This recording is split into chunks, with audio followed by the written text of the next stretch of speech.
Hello friends, welcome to investment academy. Good morning. आज की ताज़ा खबर में आपका स्वागत है। हमेशा की तरह पहले ग्लोबल न्यूज़, फिर कुछ India specific, stock specific of course last में हम डिस्कस करेंगे। स्पेशली रिजल्ट चल रहे हैं तो फिर उसके बारे में थोड़ा सा ज़्यादा डिस्कस करेंगे। वीडियो को लास्ट तक ज़रूर देखिएगा, बहुत इंटरेस्टिंग नॉलेज सेक्शन, थोड़ा बड़ा हो सकता है आज बट बहुत इंटरेस्टिंग है, तो वो ज़रूर देखना लास्ट में। स्टार्ट करते हैं ग्लोबल न्यूज़ से। तो यूएस मार्केट्स में थोड़ा सा एआई स्टॉक्स में गिरावट आ रही है। रीजंस अगेन मल्टीपल्स हैं।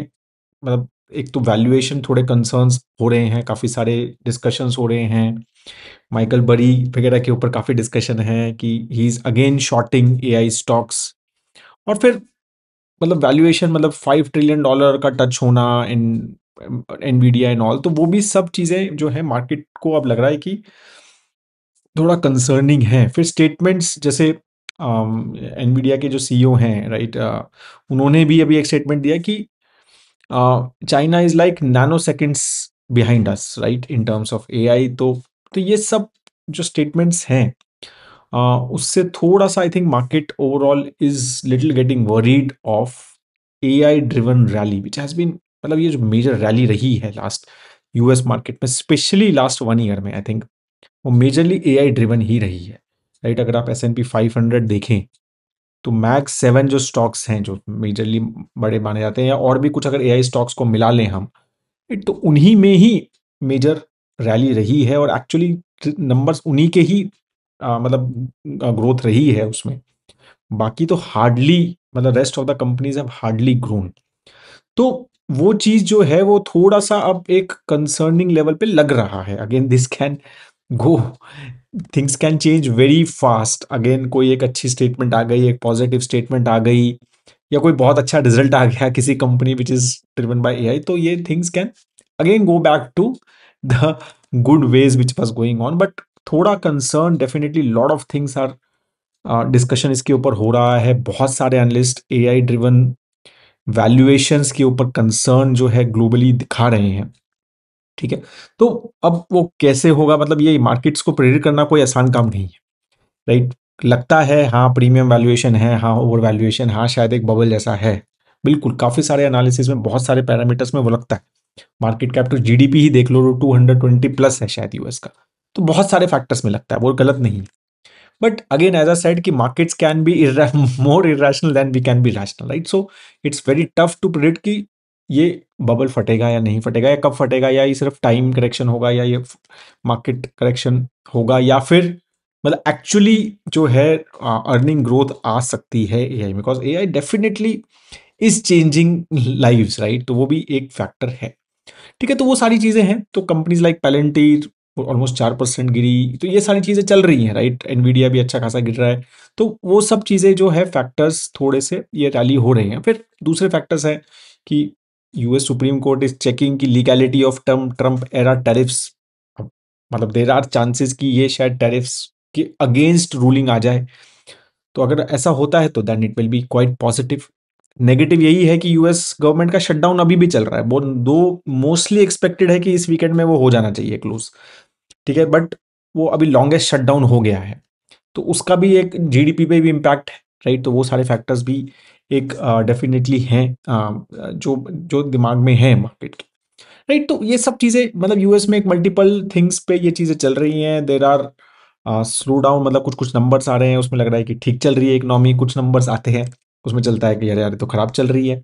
तो वो फैक्टर्स भी हैं, राइट। तो अगर एक नंबर देखा कि जॉब कट्स जो हुए हैं अक्टूबर में, वो हाईएस्ट लेवल है इन 22 ईयर्स, ठीक है। 2009 में इतने जॉब कट्स हुए थे, मतलब ऑलमोस्ट 1,53,000 जॉब कट्स जो है वो अक्टूबर में रिपोर्ट हुए हैं, जो कि अगर सितंबर से 183% इंक्रीज है, ठीक है। तो इस तरह का वो नंबर है, राइट। 175% इंक्रीज है लास्ट अक्टूबर से। तो एक कंसिस्टेंट जॉब कट्स जो है वहां पर चल रहे हैं, राइट। और ठीक है, फिर ले ऑफ्स वगैरह जो है वो नॉन प्रॉफिट्स में, फिर गवर्नमेंट शटडाउन से ड्रिवन जो नॉन प्रॉफिट है वो भी चल रहा है। तो वो भी सब फैक्टर्स ऐड हो रहे हैं। तो देर आर, अब ये नंबर्स आते हैं तो क्या कहते हैं यूएस की 10 ईयर जीसे की जो कम हो गई, कि भाई उसको लगा कि अरे यार ये तो मतलब अभी तो ग्रोथ लग रहा है स्लो हो रही है यूएस में, तो शायद इंटरेस्ट रेट कट होंगे। और फिर कुछ ऐसा नंबर आ जाता है जिसमें इकोनॉमी ठीक लगती है ठीक है, तो वो बढ़ जाती है। तो अगर आपने देखा राइट यूएस की 10 ईयर जीसेक, तो बहुत इंटरेस्टिंग, मतलब लास्ट, अगर मतलब या लास्ट एक हफ्ते का भी चार्ट देखें आप, तो वो 4.1 पे था, वो 4.0 पे चला गया, 4.06 पे चला गया, वो 4.16 पे भी चला गया था। ठीक है, अब वापस वो 4.08 पे आ गया। तो कोई भी एक नंबर आता है जो इसमें इकोनॉमी अच्छा कर रही होती है, यूएस 10 ईयर जीसेक बढ़ जाती है कि इंटरेस्ट रेट कट नहीं होंगे। और जो ऐसा नंबर आता है जिसमें इकोनॉमी अच्छा नहीं कर रही, जैसे अभी जॉब का नंबर है, तो वो गिर जाता है। तो ये सब फैक्टर्स जो है ना, काफी सारी चीजें, वोलेटिलिटी बॉन्ड मार्केट में भी इतनी ज्यादा बेसिकली चल रही है। तो क्या हो रहा है क्या नहीं हो रहा है, बहुत सारे चीजें जो हैं वो एक, मतलब एज अ सेड कि it's very tough to predict. We all can analyse, we all can be smart in hindsight, right?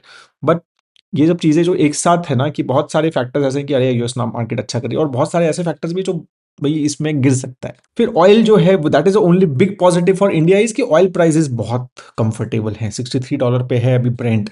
फिर से वो 67 68 पे पहुंच गया था जब मैं लास्ट वीडियो बनाया था। फिर last week I was on leave, तो नहीं बनाया मैंने। तो अब 63 पे is a very good number, right? From India perspective, I think because we are a big importer, तो हमारा करंट अकाउंट काफी कंफर्टेबल रहता है। स्पेशली अभी गोल्ड का बहुत इंपोर्ट हो रहा है, तो करंट अकाउंट थोड़ा हिल गया है। बट ऑयल जो कम रहेगा ना, उसका एक बहुत पॉजिटिव इम्पैक्ट जो है, मुझे लगता है इंडियन इकोनॉमी पे ये बहुत पॉजिटिव। जब तक ऑयल हमारा कम रहता है, ऑयल अगर बढ़ता है तो वो फिर डायरेक्टली हमारी चीज़ों पे फैक्टर क्रिएट करता ही है, मतलब गवर्नमेंट की स्पेंडिंग पे भी वो इम्पैक्ट जो है वो डायरेक्टली करता है। ठीक है, तो ये सारी चीज़ें ओवरऑल मार्केट में रही। फिर एक और है कि Google is rolling out a very powerful AI chip. उन्होंने कहा कि हमारी सबसे पावरफुल एआई चिप है, राइट? जो एनवीडिया की कंपटीशन में they are also creating now chips, so वो भी एक फैक्टर। तो competition between the AI companies in US is also a factor here, right? जो कि एआई ड्रिवन जो थोड़ा सा डाउन डाउन चल रहा है। इंडिया की बात करें तो इंडिया का पीएमआई, सर्विस पीएमआई नंबर आया तो विच वॉज 58.9। अगर आप स्टैंड अलोन देखते हैं तो बहुत अच्छा नंबर है, बट सितंबर में ये 60.9 था, तो उससे ये थोड़ा कम हुआ है, 5 मंथ्स लो है। अगर हम उस हिसाब से देखें, again it's a excellent number, right? Anything above 50 is actually expansion, है 58.9 is a very very good number. But अभी समझने के लिए कि क्यों गिरा है, एक तो थोड़ी एक्सपोर्ट डिमांड थोड़ी हुई है slow in October, majorly I think H1B visa, मतलब वो सब चीज़ें जो सर्विस सेक्टर यूएस ड्रिवन, थोड़ा सा सर्विस सेक्टर पे भी वो इम्पैक्ट जो है लगता है आया है। तो वो भी एक थोड़ा फैक्टर रहा है, राइट? जिसमें चीज़ें हुई हैं। फिर मतलब जो इन्होंने रीज़न किया है कि वेदर की डिस्ट्रप्शन रही, थोड़ा कंपटीशन वगैरह ज़्यादा रहा, तो वो सब फैक्टर्स भी थोड़े रहे। जबकि कंपोजिट पीएमआई काफ़ी अच्छा है, मतलब which is manufacturing plus services PMI जो आता है, ठीक है, वो 60.4 है। तो इसका मतलब मैन्युफैक्चरिंग तो अच्छा रहा, बट सर्विसेज में थोड़ा स्लो डाउन जो है वो अक्टूबर में आया है। फाइनेंस मिनिस्टर वाज सेइंग कल कि India needs more big world class banks. ठीक है, तो ये काफ़ी इंपॉर्टेंट स्टेटमेंट है। तो उन्होंने ये भी बोला कि government is considering further consolidation of public sector banks to create larger. तो गवर्नमेंट ने ऑलरेडी 27 बैंक्स थे गवर्नमेंट के पास 2020 तक, फिर उन्होंने 12 कर दिए हैं। अभी एक्सपेक्टेड है कि थोड़ा और भी कम करें, राइट? और फिर ये भी चीज़ें चल रही हैं कि भाई foreign investment in public sector भी शायद बढ़ा सकते हैं। तो वो भी काफ़ी चीज़ें चल रही हैं, और इसके बीच में पब्लिक सेक्टर बैंक्स बढ़ते भी रहते हैं कभी कुछ इस तरह की पॉजिटिव न्यूज़ और नेगेटिव न्यूज़ में। ठीक है, तो वो भी चीज़ें चल रही हैं, बट अगेन एक बैंक कंसोलिडेशन वगैरह के ऊपर शायद फैक्टर्स जो हैं ओवरऑल चल रहे हैं। करंटली अगर हम बात करें इंडिया में, तो $1.95 ट्रिलियन के जो हैं इन स्टेट बैंक्स, जो मतलब स्टेट के जो बैंक्स हैं, मतलब गवर्नमेंट ऑन बैंक्स हैं 12, उनके पास टोटल एसेट है ऑलमोस्ट $2 ट्रिलियन के। ठीक है, और वो ऑलमोस्ट 55% है टोटल बैंकिंग सेक्टर के। ठीक है, तो मतलब तो इसलिए काफ़ी बड़ा अभी भी, मतलब they are the majority holder in number of assets जो गवर्नमेंट बैंक्स हैं। ठीक है, अब बात करते हैं कुछ स्टॉक स्पेसिफिक न्यूज़ की, मेजरली रिजल्ट्स की। तो कल डिलीवरी का स्टॉक काफ़ी गिरा, राइट? ऑलमोस्ट मतलब 10% जो है वो गिरा। Majorly they booked a loss of almost 50 crore rupees. तो मेजर जो कंसर्न मुझे लगा, मार्केट को लग रहा है, वो है कि उन्होंने अभी कंपनी हायर की थी, और सॉरी एक्वायर की थी, I think express, e com express, right? तो उसकी इंटीग्रेशन कॉस्ट वगैरह में इट सीम्स कि थोड़ा सा उनके कॉस्ट जो है वो ज़्यादा एक्सपेक्टेशन से ज़्यादा रहे। और उन्होंने पहले भी कंपनी एक्वायर की थी, विच उनका वो इंटीग्रेशन स्पॉट ऑन करके शायद उसका इंटीग्रेशन बहुत अच्छे से नहीं कर पाए थे, उसमें काफ़ी कॉम्प्लिकेशन रही थी। तो market is again little concern कि यार ये भी एक अच्छा रहेगा या नहीं रहेगा। ठीक है, तो वो I think that was a major factor. बाकी अगर हम चीज़ें देखें, स्पेशली सितंबर क्वार्टर से कुछ बहुत ज़्यादा एक्सपेक्टेशन नहीं थी, क्योंकि अभी ये अक्टूबर ही मेजरली सीजन है जो मतलब दिवाली वगैरह में चीज़ें अच्छी रहनी चाहिए। तो सितंबर से कुछ बहुत ज़्यादा एक्सपेक्टेशन नहीं थी, राइट? तो पीटीएल जो है वो 15% ग्रो हुआ। ओवरऑल जो पार्ट ट्रक लोड है जिसमें उनकी मेजरली ग्रोथ आ रही है, राइट? तो वो चीज़ें ओवरऑल मतलब नंबर्स ठीक रहे। Revenue overall 17% year on year बढ़ा है, ठीक है, even with not such a great expectation in September quarter, specially with GST complication as well, ठीक है, क्योंकि इसकी वजह से काफ़ी सारी डिले हुई है चीज़ें, ठीक है। तो वो सब चीज़ें तो मेजरली वही है कि इफ ई कॉम एक्सप्रेस का इंटीग्रेशन वगैरह अच्छे से हुआ and they could do things well, तो आई थिंक मतलब यहाँ पर एक अच्छी वैल्यू है, since it's part of model portfolio as well. तो हम काफ़ी ज़्यादा क्लोजली इस कंपनी को थोड़ा सा क्लोजली देखते भी हैं। सेकंड जो रिजल्ट रहा ओला इलेक्ट्रिक का रहा, अगेन वो भी नेगेटिव था, 5% लोअर सर्किट कल था उसके ऊपर, ठीक है। तो एक तो उन्होंने गाइडेंस कम कर दी अपनी, कुछ 4,200 करोड़ की रेवेन्यू गाइडेंस थी, वो 3,000 पे कर दी, तो सिग्निफिकेंट कम किया। तो ऑटो मार्जिन, ऑटो में जो है मतलब they have reduced lot of things, right? उनका वॉल्यूम भी 44% डिक्लाइन हुआ है, 19% क्यू ऑन क्यू डिक्लाइन हुआ है उनका स्कूटर सेगमेंट। तो मतलब that is they are not doing so well there, वहां पर they are losing market share consistently in auto segment. तो वो एक काफी बड़ा नेगेटिव फैक्टर जो है मार्केट को लग रहा है। अगेन पॉजिटिव ये है कि वो ऑटो में एबिटा पॉजिटिव हो गए, ठीक है। So that was a big positive overall. मतलब उन्होंने तो यही बोल रहे हैं कि भाई हम कॉस्ट कंसोलिडेशन कर रहे हैं, प्रॉफिटेबिलिटी पे बहुत फोकस कर रहे हैं। बाकी जो कंपनीज हैं जिनके पास डीप पॉकेट्स हैं, एक बजाज हो गया, टीवीएस हो गया, तो they are running in losses in their EV divisions, and वो बहुत एग्रेसिव डिस्काउंटिंग कर रहे हैं, चैनल इंसेंटिव दे रहे हैं, राइट? तो उसकी वजह से भी हम वी आर लूजिंग बिजनेस, तो वो सब चीज़ें वो कह रहे हैं। And we are focusing more on profitability, cost structure को इंप्रूव कर रहे हैं, प्रोडक्ट क्वालिटी, तो ये सब चीज़ें वो बोल रहे हैं। बट अगेन मतलब sometimes numbers have to be, एक प्राइमरी देना चाहिए, तो वो एक फैक्टर यहाँ पर है। तो उनका energy business which they have launch recently, की जो एनर्जी स्टोरेज बिजनेस है, तो उसमें वो काफ़ी बड़ी बड़ी बातें अभी तक चल रही हैं, ठीक है। वो 1,000 करोड़ का बिजनेस कर देंगे और उसको ऐसा कर देंगे वैसा कर देंगे, but we have to be understanding. तो ये थोड़ा सा एक क्लोजली वॉच करने का स्टॉक है, very risky, right? Because lot of things is not going great for the company. But again मतलब है उनके पास कुछ एक मोट है, एक इनोवेटिव कंपनी है, तो बहुत सारी चीज़ें पॉजिटिव भी हैं, तो it can do well for you as well. तो एक बहुत हाई रिस्क इन्वेस्टर के लिए है, हमारे भी एक बहुत हाई रिस्क पोर्टफोलियो में ही है ये, right? So we are also class मतलब closely watching it. There are some few positive factors as well, अगर जैसे स्पेशली उनका एनर्जी स्टोरेज अगर हम बात करें, तो उन्होंने वो 100 किलोवाट और 5 मेगावाट सिस्टम्स जो हैं वो Q1 FY27 में लॉन्च करने का प्लान कर रहे हैं। तो वो चीज़ें मतलब वहाँ पर एक इंटरेस्टिंग प्रोडक्ट है वो, और एनर्जी स्टोरेज काफ़ी बड़ा डिमांड आने वाला है, तो उसमें एक चीज़ें अच्छी हो सकती हैं। एबीबी का रिजल्ट आया। एबीबी जो ऑर्डर है, ऑर्डर बुक जो है ओवरऑल 13% से बढ़ी है, ठीक है। रेवेन्यू भी 14% से ओवरऑल ग्रो हुआ है। अगेन मतलब उनका यही मेजरली जो कंसर्न रहा है, ABB is doing decently well, but I think जो पहले भी डिस्कशन उनके साथ हुआ था, बार बार मैनेजमेंट जो बात बोलती है वो यही था कि their margins had peaked, right? तो उसके ऊपर मार्जिन इंप्रूवमेंट का स्कोप खत्म हो गया था इन 2 क्वार्टर पहले। उसके बाद अब यही है कि मार्जिन थोड़े बहुत इधर उधर हुल जाते हैं, तो फिर वो स्टॉक जो है वो थोड़ा सा एक फ्लैटिश चल रहा है या थोड़ा सा गिर रहा है, तो वो सब फैक्टर्स वहाँ पर रहे हैं। जबकि कंपनी जिस सेगमेंट में है it is doing very well, right? Motion robotics वगैरह या राइट, इन सब में काफ़ी अच्छा स्ट्रॉन्ग ग्रोथ है उनके। मतलब उनके पास अगर ऑर्डर बुक देखें Q3 में, उनके पास सॉरी ऑर्डर मिले 3,200 करोड़ के ऑर्डर्स उनके मिले हैं, राइट? तो बहुत सारी चीज़ें डेटा सेंटर वगैरह में भी मतलब उनके इलेक्ट्रिफिकेशन ऑर्डर्स वगैरह, तो वहाँ पर भी एक उनका थीम है। तो मतलब वो काफ़ी एक automation, data center, process automation, इन सब में इनकी एक interesting they are placed, right? तो काफ़ी एक अच्छा है, लेकिन वैल्यूएशन, राइट, और एक मार्जिन पीक, राइट, तो वो सब फैक्टर्स हमें देखने हैं। अगर हम ऑर्डर बैकलॉग देखें तो कुछ ऑलमोस्ट 10,000 9,895 करोड़ का ऑर्डर बैकलॉग है, राइट? तो वो चीज़ हमें वहाँ पर समझनी है। क्रॉम्पटन ग्रीव्स का भी रिजल्ट आया, तो अगेन प्रॉफिट 43% से गिरा है। Majorly again they are saying कि costs have increased for them.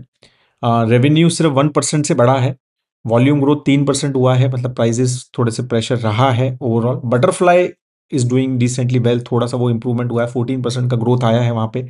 EBITDA 21% से इम्प्रूव हुआ है, राइट। तो वो सारी चीज़ें वहाँ पर रही हैं। Again a part of our model portfolio, closely watch it.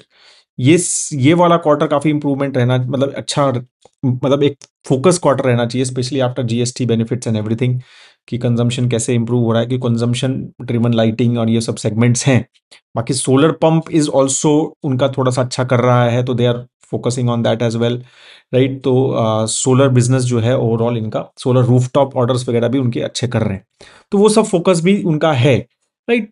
Not so great, the company has not delivered so well. Again, overall segment I think has not delivered so well in last 1.5 2 years. कुछ ना कुछ इधर उधर चल रहा है।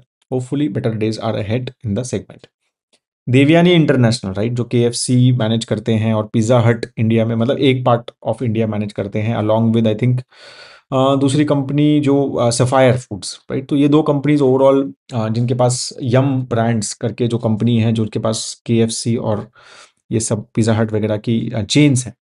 तो again not doing so well, net loss रहा 22 करोड़ के आसपास, रेवेन्यू जबकि बढ़ा 13%, but company is booking losses majorly because same store sales growth नहीं बढ़ रही है, राइट। केएफसी की बात करें तो सेम स्टोर सेल्स ग्रोथ 4.2% गिरी है, पिज्जा हट में 4.1% गिरी है।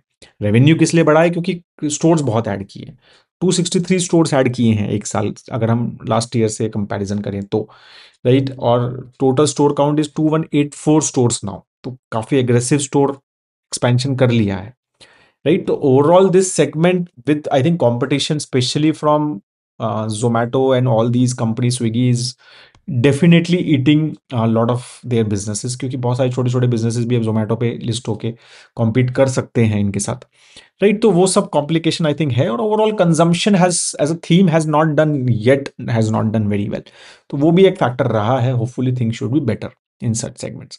अपोलो का भी रिजल्ट आया, पैट वहां पर, hospital business are doing well, तो 26% का पैट इंक्रीज हुआ ओवरऑल, राइट। जबकि ऑक्यूपेंसी रेट थोड़ी डिक्लाइन हुई है, मेजरली दे साइड की थोड़े बहुत, मतलब they had a lot of good admissions from Bangladesh, वहां से थोड़ा कम हुआ है, specially after this complication with Bangladesh in overall geopolitically, तो वो थोड़ा सा फैक्टर उन्होंने कहा है। बट दे साइड की, मतलब उनकी कार्डियक ऑन्कोलॉजी न्यूरोसाइंस जो डिविजन्स हैं, they have done very well for them, ठीक है। तो again hospital business I think overall are doing well. LIC का भी रिजल्ट आया, प्रॉफिट 32% बढ़ा है। सीईओ इज सेइंग कि जीएसटी जो रेट कट हुआ है, मतलब जीएसटी रेट जीरो हुआ है, तो उससे अच्छा खासा वॉल्यूम्स हमारा बढ़ना चाहिए from this quarter onwards, that's what they are saying. Overall अगर हम नेट प्रीमियम इनकम ग्रोथ देखें ना, जो मोइन फोकस है, वो 5 साढ़े 5% से ही बढ़ा है, राइट, राइट। और नेट इन्वेस्टमेंट इनकम 3% से बढ़ा है। अब इंटरेस्टिंग क्या है, इक्विटी मार्केट्स जो इनकी इन्वेस्टमेंट है वो 11% से बढ़ी है, राइट। तो वो एक काफ़ी अच्छा उनका वहाँ पर ग्रोथ रहा है। तो ये सब चीज़ें मतलब ओवरऑल रही है, बट अगर हम मार्केट शेयर जो है वो डिक्लाइन हो रहा है कंपनी का कंसिस्टेंटली। अगर हम लास्ट ईयर देखें, इनका मार्केट शेयर 61% का था इन terms of the first year premium market, अभी 59% का है, ऑलमोस्ट 1.5% मार्केट शेयर इन्होंने लूज कर लिया है लास्ट एक साल में। मैनकाइंड का भी रिजल्ट आया, प्रॉफिट गिरा है, again majorly finance cost, because they acquired a company, Bharat serum उन्होंने एक्वायर्ड की थी, तो उसका ही मेजर रीजन है आई थिंक। बाकी रेवेन्यू 20%, एक मतलब one of the company, pharma companies, I think one of the pharma company which we track also and which I really like.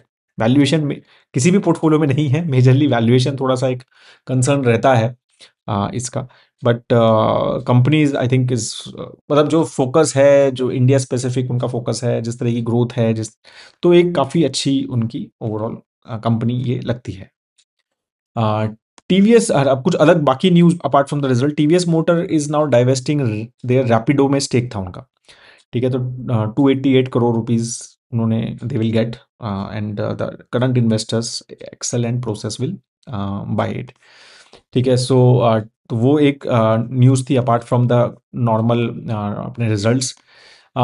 फिर सिंगटेल पेस्टल करके जो कंपनी है, राइट, सिंगटेल जो Pastel की subsidiary है, पेस्टल लिमिटेड की, उनका 0.8% stake जो है, they are selling in Bharti Airtel, तो वो उनका करंटली है उनका उतना स्टेक, राइट। तो वो ऑलमोस्ट 10,300 करोड़ रुपए की ब्लॉक डील जो है एक्सपेक्टेड है उसमें, right, so that is one it is. और इन्फोसिस ने जो अपना शेयर बायबैक अनाउंस किया था, उसकी अब रिकॉर्ड डेट बता दी है कि 14 नवंबर उसकी रिकॉर्ड डेट है। राइट, तो वो एक और न्यूज़ थी। फिर SBI bank is now planning to do a IPO of SBI mutual fund. Right, तो एसबीआई म्यूचुअल फंड करंटली जो है वो आई थिंक 61.9% एसबीआई बैंक की है, और 36.4 एक अमुंडी करके कंपनी है, ग्लोबल कंपनी है, म्यूचुअल एसेट मैनेजर है, तो उसकी है। तो अभी ये प्लान है कि 6.3% स्टेक जो है वो एसबीआई बैंक जो है वो सेल करेगी, और अमुंडी जो है वो around 3.7%, 3.2%, sorry 3.2% they will, 3.7%, sorry 3.7% they will sell, and total 10% जो है वो बेसिकली सेल जो है वो कंपनी करेगी। एंड एक्सपेक्टेड है जनवरी फरवरी में ये आईपीओ एसबीआई म्यूचुअल फंड का आने का एक्सपेक्टेशन है। तो एसबीआई की अब तीन, मतलब एसबीआई लाइफ हो गया, एसबीआई कार्ड्स, अब एसबीआई म्यूचुअल फंड, तो तीन सब्सिडरी जो है वो उसमें आ जाएंगी, इसकी एक्सपेक्टेड है। ठीक है, so they these are the major news. I think I have covered most of the news completely. बाकी एमएससीआई का रिजिग हुआ है, उसमें फोर्टिस पेटीएम जो है वो स्टैंडर्ड इंडेक्स में आ गए हैं, और टाटा एलेक्सी और कॉनकॉर जो है वो स्टैंडर्ड से उनके स्मॉल कैप इंडेक्स में चले गए हैं। तो वो थोड़ा सा यहाँ पर चेंज है, उससे थोड़ा बहुत वॉल्यूम जो है वो फैक्टर्स रहते हैं ग्लोबली। ठीक है, so these are the major news अगर हम बात करें तो। नॉलेज सेक्शन वैसे तो बड़ा था, आई विल ट्राई टू, क्योंकि ऑलरेडी काफ़ी सारी न्यूज़ थी तो वो थोड़ा बड़ा, ऑलरेडी न्यूज़ काफ़ी ज़्यादा हो गई, तो क्विकली करने की कोशिश करूंगा, जितना भी कोशिश कर सकता हूँ। बाकी लिंक पेस्ट कर दूंगा जहाँ पर ये है। तो this is basically I will share. तो बेसिकली क्या था ना, बहुत सारी न्यूज़ चल रही है आजकल ऑन द आईपीओ के प्राइसिंग के ऊपर, स्पेशली लेंसकार्ट का जब आईपीओ आया तो बहुत डिस्कशन हो रहे थे, अरे यार ये म्यूचुअल फंड क्यों इस आईपीओ को खरीद रहा है, अरे बैंकर्स, अरे सेबी को कुछ करना चाहिए आईपीओ की प्राइसिंग के लिए, लोगों को लूट रहे हैं आईपीओ प्राइस। तो मतलब ये सब बहुत सारी चीज़ें चलती है, राइट, ये पहले भी चला है, फर्स्ट टाइम नहीं है। राइट, और स्पेशली म्यूचुअल फंड हाउसेस को टारगेट ये कि अरे इन्होंने मतलब अपनी एंकर बुक में ये क्यों हैं। Many investors reach out to us कि आपने तो यार ये म्यूचुअल फंड हाउस के इन्वेस्ट हमें फंड्स दिए हैं, ये तो लेंस कार्ड खरीद रहे हैं, विच इज़ मतलब नहीं लेना चाहिए, तो बिल्कुल क्लियरली मतलब नहीं लेने वाला स्टॉक है। तो मतलब अगेन ये सब डिस्कशंस चलते हैं। तो ये बहुत ही अच्छा, संदीप पारिक जी हैं, who is I think S SEBI director also, and very famous lawyer, ठीक है, सिक्योरिटीज लॉयर हैं। तो बहुत ही बढ़िया थ्रेड था ये। ठीक है, तो आई विल शेयर दिस, मतलब मैं डालूंगा ये थ्रेड नीचे। तो यू शुड रीड कि क्या है, मतलब तो what he is response to a former journal who claim that bankers, promoters and regulators should be held accountable for mispricing of IPOs and sell them too high. Right, तो यही बोला है उन्होंने कि वैल्यूएशन जो है वो कोई साइंटिफिक कांस्टेंट नहीं होती, और ना वो कोई इजीली कैलकुलेबल होती है। राइट, एक साइंस है, साइंस नहीं है वो आर्ट है।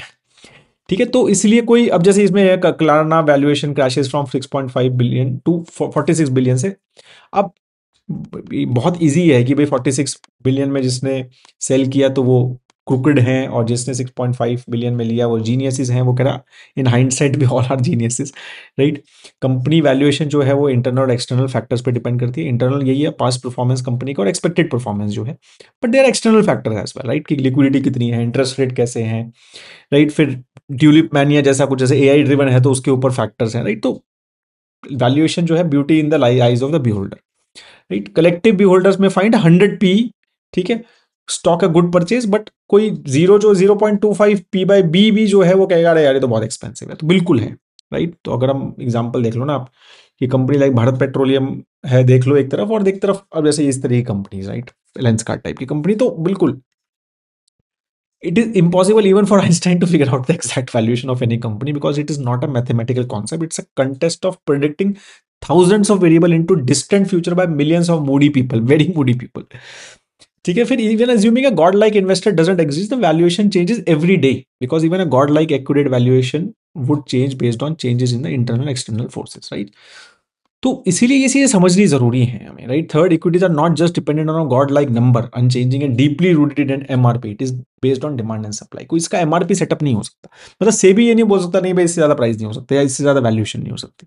ये सब कुछ मतलब नहीं है। राइट, तो it is not unusual to see price fall of a company by high double digit in seconds, because it missed earnings by few paisa. Right, Even within equity valuation, IPO valuation must suffer not just above the calculation, but also lack of benefit of demand and supply, which usually supplies the price on a continuous basis and act as an anchor, right? Evidence around the world is that no godlike investor exists, either in the IPO market or secondary market, least of all a regulator or banker, right? तो कोई मतलब banker कुछ सब कुछ नहीं manage कर सकता है, वो भी बहुत इन्होंने अच्छे से समझाने की कोशिश की है। Seventh, equities present risk reward package, there is no concept of free money anywhere in the world. हाँ, ये सब समझ, आईपीओ को ना लोग फ्री मनी मानते हैं, बहुत सारे लोग हैं मेरे पास, अरे सर आईपीओ में लगा देते हैं, मिल जाएगा तो पैसा फ्री में मिलता है, नहीं। IPO is given the limited information present the most extreme risk reward package, ये बहुत इंपॉर्टेंट फैक्टर है, बहुत ज्यादा। अभी के अभी रीट्वीट कर देता हूँ आपके सामने, ठीक है। तो you can double your money in few days or you can lose half, right? Think of it the other way around. Do you think want punters you want free 100% money in 10 days? तो वही ना कि कोई भी आप double, मतलब कोई भी फिक्स्ड वो नहीं होता है, right? SEBI IPO grading, right? SEBI ने एक आईपीओ ग्रेडिंग इंट्रोड्यूस की थी कि भाई इसमें बोला था कि भाई कॉर्पोरेट गवर्नेंस वगैरह को सब चीजें करके एक हाई ग्रेड रखेंगे, लो ग्रेड रखेंगे। तो लोगों ने कहा यह तो बेकार है, grading doesn't work, but actually did work, because जो कंपनी ज्यादा थी वो हायर वैल्यूएशन पे आती थी। जो बहुत अच्छी कंपनीज है जिनकी ग्रेडिंग ऊपर होती थी वो वैल्यूएशन भी ज्यादा होता था, तो वो तो फिर वो रिटर्न कुछ ज्यादा देती नहीं थी, तो लोगों को लगता था यार ग्रेडिंग तो बेकार है, but actually grading worked. That's what he is saying, ठीक है। तो उन्होंने कहा कि 1988 तक कि गॉड लाइक इन्वेस्टर एग्जिस्ट करते थे, क्योंकि सब कुछ कंट्रोल्ड था, ठीक है। सब कुछ बाबूस कंट्रोल करते थे, राइट? उस वो सब डिसाइड करते थे, तो that's what he is saying. तो उस टाइम तक होता था, बट अब नहीं हो सकता, राइट? तो how smart an investor is, wisdom of millions of investors always superior to babu regulator deciding IPO prices and amount of capital which can be raised, right? तो आप कितना भी कर लो, तो प्लीज सेबी को या रेगुलेटर को मत बोलो कि भाई तुम डिसाइड करो IPO prices, that's what they saying, right? तो इसलिए मेरिट बेस्ड सिस्टम ही बहुत जरूरी है। Many weird schemes have been thought about in the past of compensating investor in IPO. Luckily, better sense prevailed and they were jettisoned. Right? So that's what he is saying. Mispricing an IPO is not something which is aligned to the interest of investment bank. ये बहुत important है। तो उन्होंने कहा कि यार ऐसा नहीं है कि भाई आईपीओ जो है वो मिसप्राइस्ड, उस मतलब इन्वेस्टमेंट बैंकर के लिए कुछ बेनिफिट है उसका, क्योंकि उनको तो भाई आईपीओ को सक्सेस कराना सबसे इंपॉर्टेंट है, राइट? ताकि उनका रिस्क ऑफ अंडरराइटिंग सबसे रिड्यूस हो जाए। तो वो जो है अननेसेसरी हाई प्राइस पे बेचना नहीं चाहेंगे, राइट? तो उनको भी वो रिस्क समझना है, तो इसीलिए वो सब चीजें भी he has tried to say, right? SEBI needs to dismantle the current system of quotas for retail investor, that's what his view is कि भाई रिटेल इन्वेस्टर के लिए कुछ कोटा वगैरह मत रखो, क्योंकि वो free deserve free money being handed out, मतलब उनको ऐसा लगता है कि यार ये फ्री मनी है हमारे लिए। तो वो सब चीजें उन्होंने यहाँ पर कही हैं। यूएस वगैरह में नहीं है ऐसा कुछ कोटा वगैरह, इंडिया में ही है ये सब, राइट? एंड ठीक है, तो फिर वही है कि plenty of large companies today have spent a decade or more losing money. However, imperfection the decision of the investor is subscribing to such loss making company. There is no superior way of allocation capital, right? ठीक है, तो ये कोई बता नहीं सकता है कि लॉस मेकिंग कंपनी कब फेसबुक बन जाए या फिर माई स्पेस बन जाए, right? And in the hindsight everyone is a genius, right? तो वो तो है ही। In the hindsight everyone is a investor in Nvidia. तो वो that's what is saying, right? तो मतलब बहुत अच्छी light to put it, is like democracy. Democracy is imperfect but it is less imperfect than all other systems of governance.